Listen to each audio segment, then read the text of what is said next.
scallops and spinach. All this frozen. We're gonna thaw it out. One big curry block. This one is considered hot. I didn't think it was that hot last time I used it.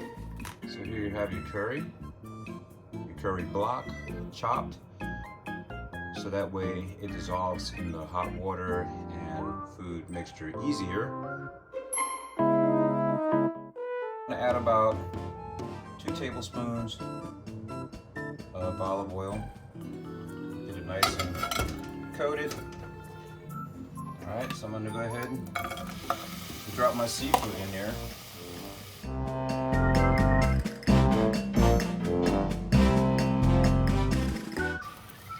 The trick to it is to know that seafood, as you cook, it starts to expel a lot of its water into the pot, and it throws off the recipe because the curry actually calls for 600 milliliters of water to get the curry density just right. Should I say density? Maybe the viscosity, the thickness of the curry. To get it just right, it calls for 600 milliliters of water. All right, here we go, all strained out.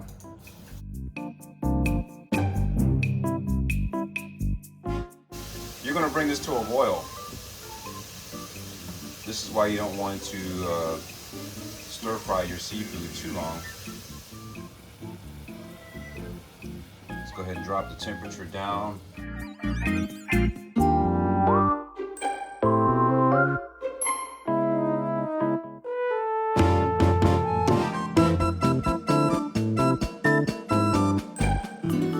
Turn off the heat.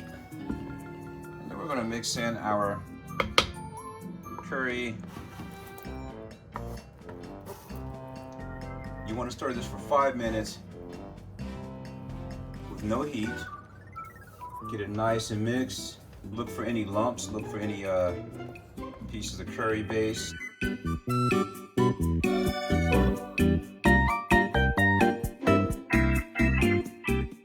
Go ahead, turn on the heat, mid to high. You want to bring it to a quick boil.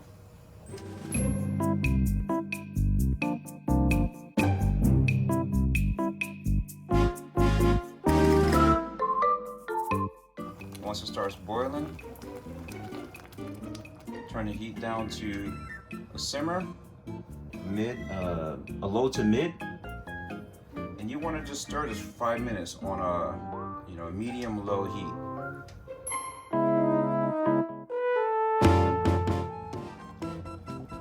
Man, smell that! It smells so good.